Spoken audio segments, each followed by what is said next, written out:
Item ಯಾವುದೇ ಇರಲಿ try ಮಾಡಿ ಆಚಿ ಚಿಕನ್ ಮಸಾಲಾ. ನಮಗೆ ಸರ್ ಮಿಡ್ಲ್ ಕ್ಲಾಸ್ ಫ್ಯಾಮಿಲಿ ಈ ಒಂದು UPSC ಪರೀಕ್ಷೆ ಬರೀಬೇಕು, ಅದಕ್ಕಾಗಿ ತರಬೇತಿ ಪಡೆದುಕೊಳ್ಬೇಕು. ಸೊ ಇಂಥ ಎಲ್ಲ ಸಮಸ್ಯೆಗಳು ಎದುರಾಗ್ತವೆ. ಸೊ ಆ ಸಮಸ್ಯೆ ಎದುರಾದ ಸಂದರ್ಭದಲ್ಲಿ ತಮ್ಮ ಕುಟುಂಬಸ್ಥರು ಯಾವ ರೀತಿ ಸಪೋರ್ಟಾಗಿ ನಿಂತಿದ್ರಿ ಪೂರ್ತಿ ನಿಮ್ಮ ಪರೀಕ್ಷೆ ಪಾಸ್ ಆಗೋರೆ? ಸರ್ ಫಸ್ಟ್ ಥಿಂಗು ನಮ್ಮ ಮನೇಲಿ ನಮ್ಮ ಅಪ್ಪ ಅಮ್ಮಂಗೆ ಗೊತ್ತಿಲ್ಲ UPSC ಅಂದರೆ ಗೊತ್ತಿಲ್ಲ. ಆಮೇಲೆ ನಾನು ಎವ್ರಿ ಸ್ಟೇಜ್ ಆದಮೇಲೆ ಯಾರಿಗೂ ರಿಸಲ್ಟ್ ಹೇಳ್ತಾ ಇರಲಿಲ್ಲ, ಏನೂ ಇಲ್ಲ. ಯಾಕಂದರೆ ನಮ್ಗೆ ಗೊತ್ತು ಕೊನೆ ರಿಸಲ್ಟ್ ಬಂದ್ರೇ ಅವ್ರಿಗೇನಾದ್ರು ಅರ್ಥ ಆಗುತ್ತೆ ಅಂತ. ಅದು ಬಿಟ್ಟರೆ ಬರಿತಾ ಇದ್ದೀನಿ ಏನು ಬರಿತಾ ಇದ್ದೀನಿ ಅಂತ ಕೇಳೋರು ಬರಿತಾ ಇದ್ದೀನಿ ಅಂತ ಅಷ್ಟೇ ಗೊತ್ತಿರೋದು ಅವ್ರಿಗೂ ಪಾಪ. ಅದಾದಮೇಲೆ ಸಾಮಾನ್ಯವಾಗಿ ಎಲ್ಲರಿಗೂ ಎಲ್ಲ ಅಭ್ಯರ್ಥಿಗಳಿಗೇನು ಒಂದು ಚಾಲೆಂಜಸ್ ಬರುತ್ತೆ, ಅದು ಸಾಮಾನ್ಯವಾಗಿತ್ತು ನನಗೆ. ಆರ್ಥಿಕವಾಗಿ ಆಗಲಿ ಅಥವಾ ಸಾಮಾಜಿಕವಾಗಿ ಆಗಿರಲಿ, ಸಮ್ಟೈಮ್ಸ್ ಪಿಯರ್ ಪ್ರೆಷರ್ ಅದೆಲ್ಲ. ಬಟ್ ಇದೆಲ್ಲಕ್ಕಿಂತ ಮೀರಿ ಇದು ಅಭ್ಯಾಸ ಇರೋದೇ ಹಾಗೆ ಸರ್. ಇದು ನೀವು ಮನಸ್ಫೂರ್ತಿಯಿಂದ ನೀವು UPSC ಅಭ್ಯಾಸ ಮಾಡಿದ್ರೆ ನಿಮ್ಮಲ್ಲೇ ಆದ ಒಂದು ಅಂತರಾಳದ ಶಕ್ತಿ ಉತ್ಪನ್ನ ಆಗುತ್ತೆ ಸರ್. ಅದು ಹೊರಗಡೆ ಇರೋಂಥ ಎಲ್ಲ ಚಾಲೆಂಜಸ್ಸು ಅದು ನುಂಗಿ ನೀರು ಕುಡಿದ್ಬಿಡುತ್ತೆ ಸರ್. ಸೊ ಅದರಿಂದಾಗಿ ಇಷ್ಟೆಲ್ಲ ಏನೇ ಸೈಡ್ ಡಿಸ್ಟ್ರಾಕ್ಷನ್ಸ್ ಇದ್ದರೂ ಕೂಡ ಕೊನೆಗೆ ಒಂದೇನೋ ಆಗಿದೆ ಅಂತ ಅನಿಸುತ್ತೆ ಸರ್. UPSC ತಯಾರಿ ಯಾವ ರೀತಿ ಮಾಡಿದ್ರು ಕೊನೆಯದಾಗಿ ತಮ್ಮ ಇಂಟರ್ವ್ಯೂದಲ್ಲಿ ಯಾವ ರೀತಿ ಕ್ವಶನ್ಸ್ಗಳನ್ನ ಕೇಳ್ತಾರೆ, ಹೇಗಿತ್ತು ಅಂತ ಜರ್ನಿ ಅದು? ಸರ್ ನನ್ನ ಇಂಟರ್ವ್ಯೂ ಬಂದುಬಿಟ್ಟು ಏನಂತಾರಲ್ಲ, ನಮ್ಮ ದೇಶದ ಹೆಮ್ಮೆಯಾದ army lieutenant general Raj Shukla sir ಅವ್ರ ಬೋರ್ಡ್ ಇತ್ತು. ಅವ್ರ ಬೋರ್ಡ್ ರಿನೌಂಡ್ ಏನಕ್ಕೆ ಅಂದರೆ ಲೈಕ್ ಇವಾಗ ಅವ್ರ ಬೋರ್ಡಿಂದ ನಾನು ತೇರ್ಗಡೆ ಆಗಿದ್ದೀನಿ ಅಂದರೆ ಒಂದು ನಮಗೆ ಅದು ವ್ಯಾಲಿಡೇಷನ್. ಅದು ಲೈಕ್ ಏನಂತಾರಲ್ಲ, ನಮ್ಮ ಹತ್ರ ನಿಜವಾದ ಅದು ಕಂಡಕ್ಟ್ ಕೆಪಾಸಿಟಿ ಇದೆ ಅಂತ.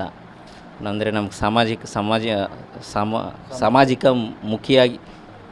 ಮುಖಿಯಾಗಿರುವಂಥ ಒಂದು ಕ್ಯಾರೆಕ್ಟರ್ ಇದೆ ಅಂತ ಅರ್ಥ ಆಗುತ್ತೆ. ಅದರಿಂದ ತುಂಬ ಖುಷಿ. ಪ್ರಶ್ನೆಗಳಿಗೆ ಬಂದುಬಿಟ್ಟು ನನಗೆ ನಮ್ಮ ಡ್ಯಾಫ್ ಅಂತ ಇರುತ್ತೆ, ರೆಸ್ಯೂಮೆ ಅಂತ ಅಂದ್ಕೊಳ್ಳಿ ಬೇರೆ ಭಾಷೆಯಲ್ಲಿ. ಅದರಲ್ಲಿರೋ ಇನ್ಪುಟ್ಸ್ ಆಧಾರದ ಮೇಲೆ ಕೆಲವು ಕ್ವೆಶನ್ಸ್ ಕೇಳಿದರು. ಅದಾದಮೇಲೆ ನಾನು ಇಂಜಿನಿಯರ್ ಆದ ಕಾರಣಕ್ಕೆ ಆರ್ಟಿಫಿಷಿಯಲ್ ಇಂಟೆಲಿಜೆನ್ಸಿಂದ ಸುಮಾರು ಕ್ವೆಶನ್ಸ್ಗಳು ಕೇಳಿದರು ಸರ್. ಅಲ್ಲ, ಇಂಜಿನಿಯರ್ಸ್ ಅಂದರೆ ಅವ್ರು ತಾಂತ್ರಿಕವಾಗಿ ಸಮಸ್ಯೆಗಳನ್ನು ಸಾಲ್ವ್ ಮಾಡೋರು ಸಹಜವಾಗಿ. ಸೊ ಇಂಜಿನಿಯರ್ ಆದವರು ಈ IAS IPS ಆಗಬೇಕು ಅನ್ನೋದು ಕನಸು ಯಾವಾಗ ಬಂತಂತ, ಯಾಕೆ ಬಂತು ಸರ್? ಇದೇನು ಮುಂಚೆ ಯೋಚಿತ ಮಾಡಿದ್ದಲ್ಲ, ಅಥವಾ ಇನ್ನೇನೋ ನನ್ನ ಚೈಲ್ಡ್ಹುಡ್ ಡ್ರೀಮ್ ಅಂತ ಹೇಳಲ್ಲ. ಯಾಕಂದರೆ ಇದು ಏನೋ ಅಲ್ಲಿ ಫೈನಲ್ ಇರಬೇಕಾದ್ರೆ ತಲೆಗೆ ಬಂದಿದ್ದಷ್ಟೇ.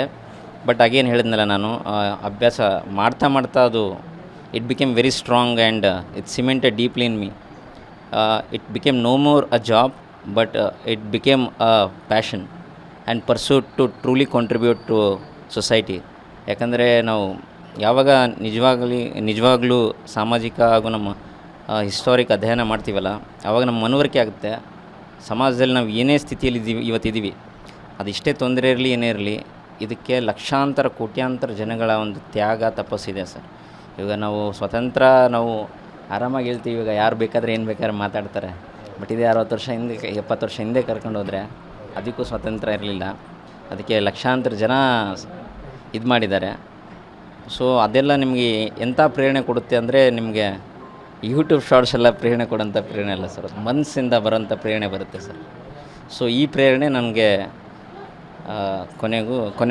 ಕೊನೆಗಿದು UPSC ತೇರ್ಗಡೆ ಮಾಡಲಿಕ್ಕೆ ಒಂದು ಕೊನೆಯದಾಗಿ ಈಗ ನಮ್ಮ ಹೊಸ ಜನ್ರೇಷನ್ ಈಗ ಡಿಗ್ರಿ ಓದುವಂಥ PUC ಓದುವಂಥ ಹುಡುಗರಿಗೆ ಏನು ಸಂದೇಶ ಕೊಡ್ತಾರೆ? ಯಾಕಂದರೆ ಯಾದಗಿರಿ ಶೈಕ್ಷಣಿಕ ಹಿಂದುಳಿದ ಜಿಲ್ಲೆ. ನಾವು ನಮ್ಮಲ್ಲಿ PUC ಮುಗಿದ ತಕ್ಷಣ ಡಿಗ್ರಿ ಮಾಡೋಕೆ ಬೇರೆ ಕೋರ್ಸ್ಗಳಿಗೆ ಬೇರೆ ಕಡೆ ಹೋಗ್ತಾರೆ. ಸೊ ಇಲ್ಲಿ ಓದಂಥ ಯುವಕರಿಗೆ ಏನು ಹೇಳ್ತೀರಿ ಸರ್? ನಂದು ಅಪಾರವಾದ ನಂಬಿಕೆ ಇದೆ, ನಮ್ಮಲ್ಲಿ ಟ್ಯಾಲೆಂಟ್ ಕೊರತೆ ಇರೋದು ಎನ್ವೈರ್ಮೆಂಟು, ಎಕೋಸಿಸ್ಟಮ್ದು.